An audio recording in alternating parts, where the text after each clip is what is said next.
So let's move to the next slide. I want to jump right into local educational opportunities. So again, we were kind of philosophical and broad concept last session, plan and transition and communication. And so what I want to do right now is to kind of narrow down on some opportunities that are specific to our local area. We talked about an option for students after graduating from high school would be what some would consider a traditional 4-year college or university experience. There are several regional universities and colleges, again, beyond just these 3, what I would consider local universities and colleges or universities. But I just wanted to put some specific information about Gannon, Mercyhurst, and Edinboro universities, have their general contact information here. Again, these slides are not designed to be overly detailed, just to give a little bit of information, and then I'll give some conversation about each of them as we move forward. So Gannon is like all universities and organizations, they are truly doing their best to, because the campus is closed for meeting and for traditional classroom settings, everything right now continues to be online. For students that are applying, most of their opportunities for application are online. You can apply online for undergraduate, through their admissions department. One of the things that I found, and it's always moving, is that Gannon is still looking to incorporate of SAT scores and ACT scores in their application process. They may be more flexible once you have a conversation with them, I'm not sure, but on their website and all their COVID-19 adjustment updates, they did not say that they were waiving at this time the SAT scores and ACT scores for students.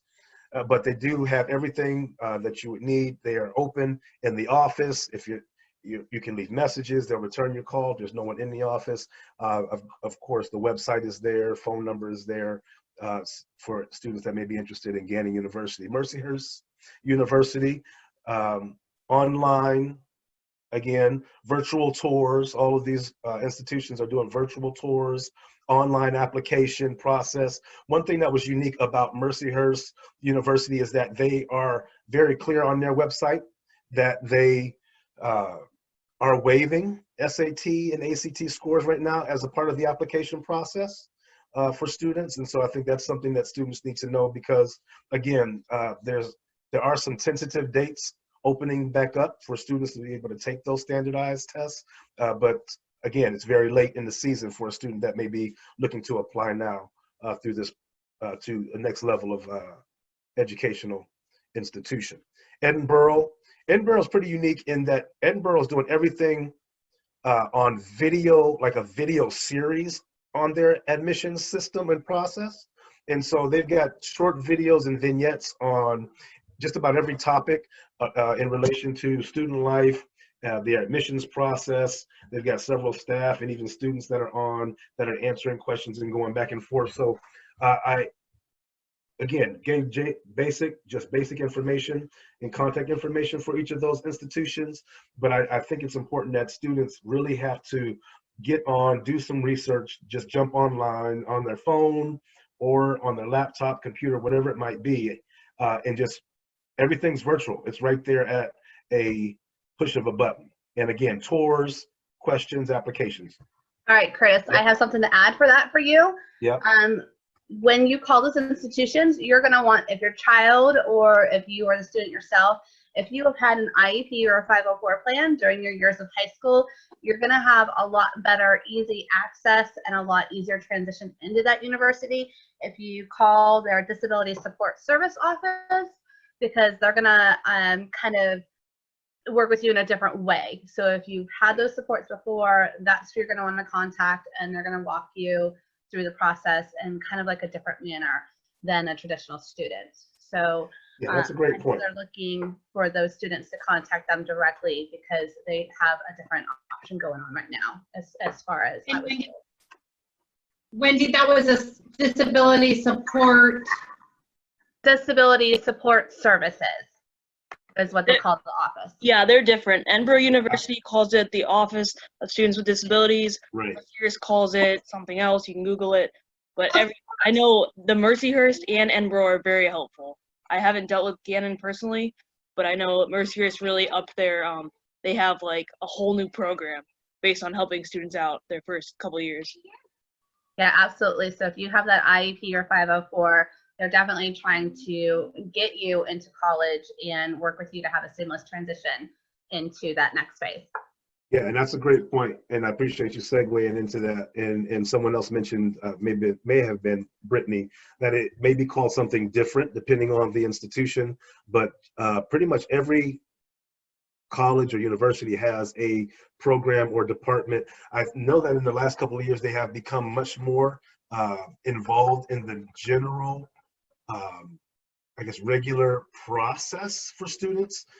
Just a few years ago, actually, when I was working with a student who was at a local university, it was like pulling teeth trying to figure out what this looks like, what is the program, what are the accommodations, and those types of things. So there, again, to a very good point, reach out for that particular support, those particular supports at the local university, local institution, and they will identify what those services are, what they are. Don't be, again, this goes back to communication, which is going to be always for me an underlying theme, is tell them what you need.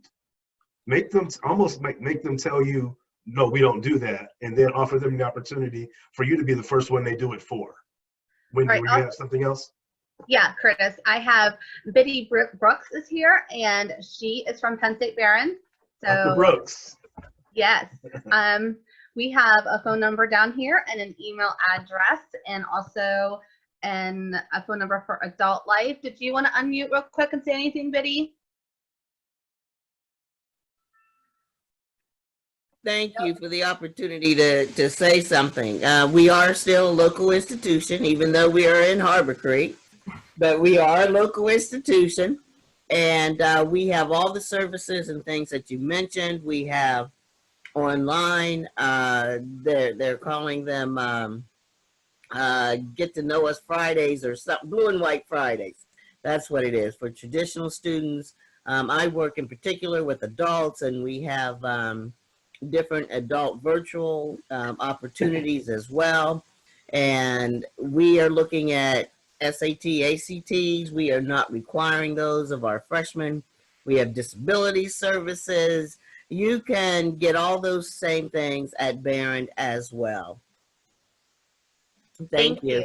Yeah, thank you, Dr. Brooks, and I appreciate that and apologize. No, Mom, because you're gonna get me. No, but I do apologize. So in my slide, I spoke to specific people at those universities, but I do have in my notes Penn State Barron, which is next on my list. I would say contact Felicia Presley or I, and we will make sure that you have everything. Thank you so much. You said that's Felicia Presley? Lunch, so I wasn't trying to not show my face. I just didn't think everybody wanted to see me eating. So. That's wonderful. So thank you for that, and that name, that contact as well. And I would definitely reach out. And again, everyone that's on the call, Dr. Brooks did mention a couple of names, I believe Felicia Presley or Dr. Brooks herself. So if you're interested in Penn State Barron specifically, thank you again for that, because I didn't have a direct connection. And they are, like I said in my notes.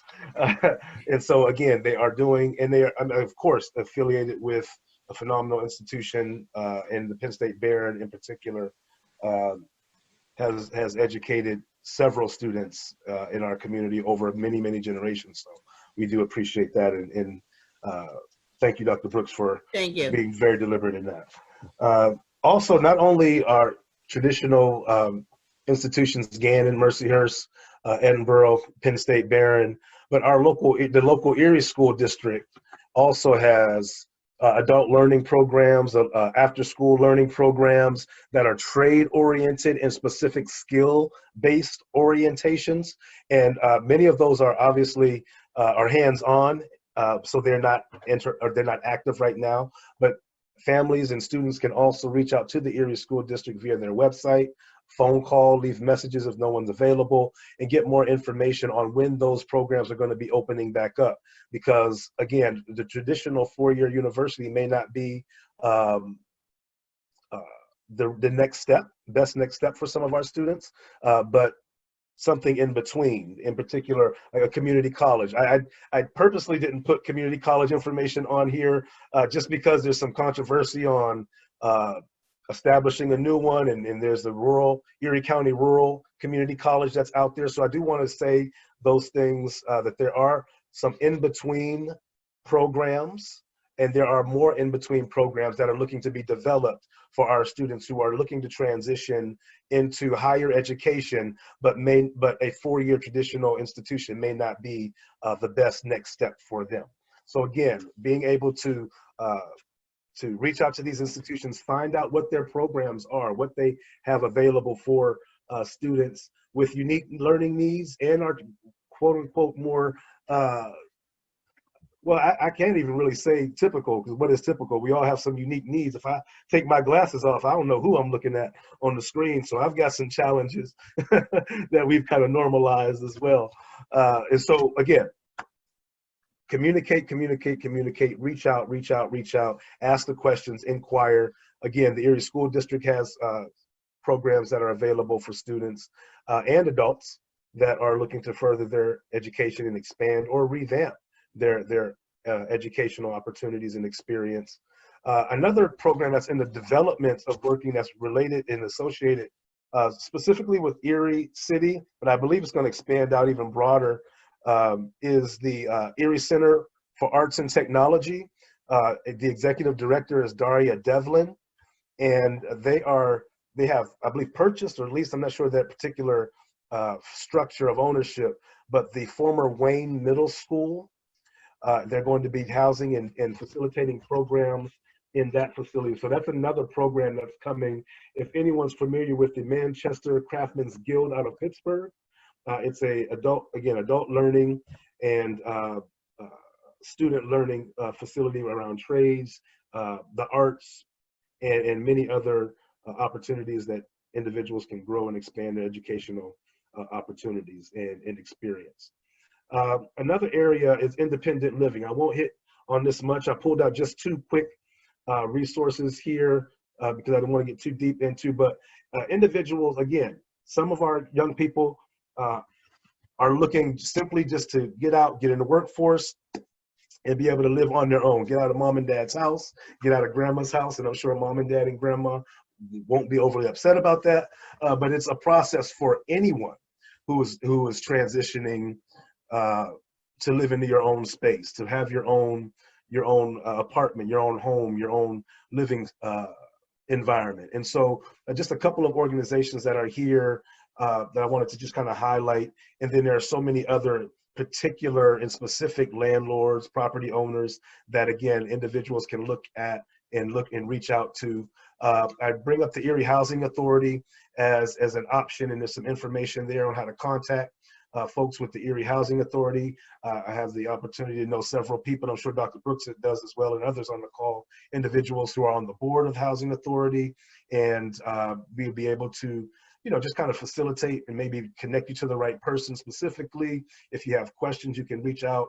And to me in particular, at the end, I'll share my contact info, but also the staff at Mission and Power is very clear on how to contact me. So again, for young people who are looking to, and they're in this process of transition and are looking for independent living, looking for places to live on their own,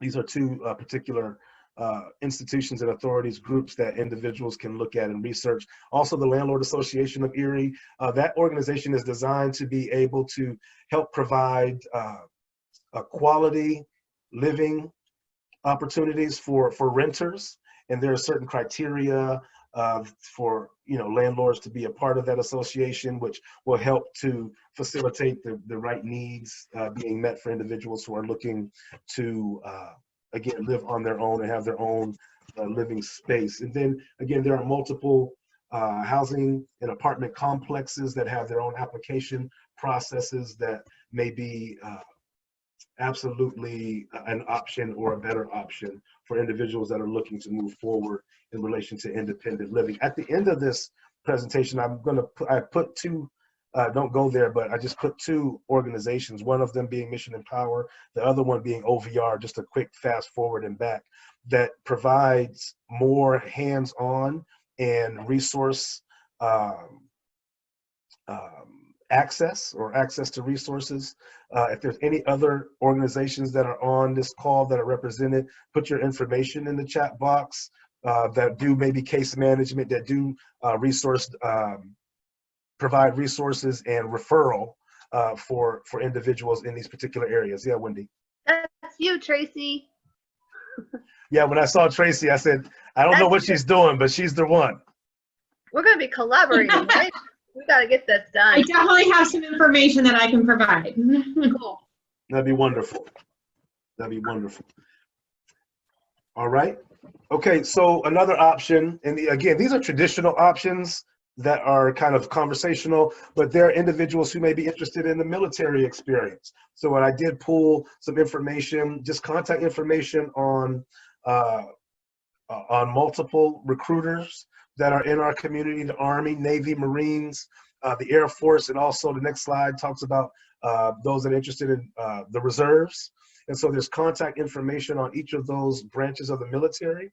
I also, in conversation and getting some calls back from individuals at multiple recruiting offices, they are really promoting their social media platforms. The Army and the Navy recruiter in particular the other day was just like, hey, we've got Instagram, we got Facebook, we've got it all. And so encourage young people and individuals that are looking and that are interested in at least inquiring about military service, if that's something that you're interested in your transition process and plan after high school. We have multiple recruiters, they're local recruiters, and they are very much on social media. For example, the Army recruiter said just get on Facebook, U.S. Army Recruiting Erie. It's really simple to get on, and you can ask questions, you can ask for more information, and of course the websites and their online presence is pretty significant and strong there. So for our students who are interested in those areas. Next slide, please. I'm going to take you back for a second here, Mr. Jones. So Brittany brought up that Mercyhurst Northeast, which I don't know, do we have somebody here? I thought that they were transferring back to the regular one, but anyhow, it offers 1- and 2-year OASIS program for students with disabilities to earn proficiency-based certificates in a variety of areas. So she wanted to shout out and put that there. And then I will also add for our military recruiters, that's going to be a case-by-case basis. So don't not try if you had a 504 or an IEP. So go ahead and try, because as the world changes and turns, so do requirements. So I didn't want anybody to be discouraged from going into the military or trying. Also, sorry, I don't want to jump in, but I don't know how much you guys are aware of the recruiting process, but there's a test, it's called the ASVAB, that you have to take in high school, to kind of base what you can do in for the recruiting. And last time I talked to the recruiters, they said they understand that high school students have not taken it. So if you don't have it, it's not a problem. No, and that's excellent. We appreciate all of the interjections of detail and clarity, because again, and here's the thing too, and I'll keep saying it till the head on this drum is pretty worn down, is reach out and communicate, because there's always some variation, some nuance. And let me just put my kind of inspirational hat on for a second for families and even support staff and individuals that are working with young people. Do your best to, we used to say when I was coming up, come have some realistic goals. You know what I mean? I get that and totally understand the premise of that. But I would also say, with that said, the world we live in now is much different, much more fluid, much more resource oriented, and things are done technologically that were done with hands and brick and mortar before. And so don't get rid of your passion. Don't discourage young people. Just encourage them to figure out how to do it their way.